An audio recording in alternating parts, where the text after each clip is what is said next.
Hi y'all, I am back with another video. Today we're talking about a Chiron conjunct Venus placement in a synastry chart. So what that means is if you have two birth charts of one person and another person, and the two people relate to each other in some way, then this happens when one person's Venus contacts directly the other person's Chiron when you overlay the two birth charts.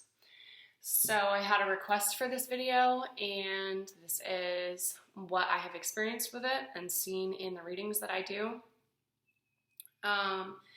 Venus being like the most sensitive place in your birth chart, your feminine energy, your tastes, the way you experience love. It is something that is very like noticeable in romantic relationships, and it's important, of course, in your romantic relationships to see how the other person's birth chart comes into contact with your Venus and vice versa. So when there's Chiron here, it can present in a couple of different ways. It can honestly go like pretty well or pretty poorly, depending on the people and depending on what other contacts are going on in the birth chart and like who they are as individuals. But ultimately, it's like Chiron is a person's wound.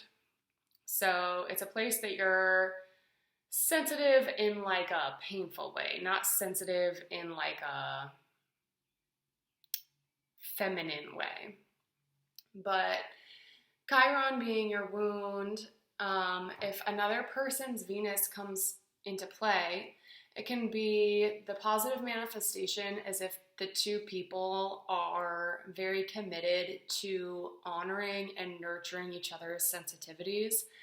If they communicate openly, if they're just kind of like two people who have already evolved and worked through a lot of their stuff and are pretty healed people or on healing paths for themselves, then it can be really beautiful because it's like bringing this warmth and this kindness and this sweetness of Venus and affinity into a place where someone is wounded.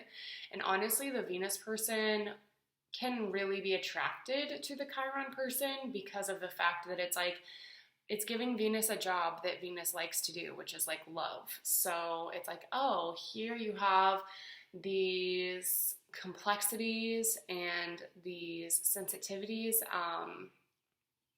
And by loving it and by loving the Chiron person's wound, the Chiron person is being asked to heal and receive love in that place, which is like the best way to heal a wound.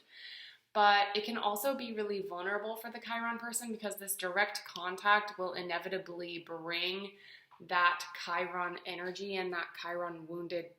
It can feel like embarrassment, it can feel like shame, it can be like, why is this person bringing up these issues that I like don't want to constantly be thinking about and talking about?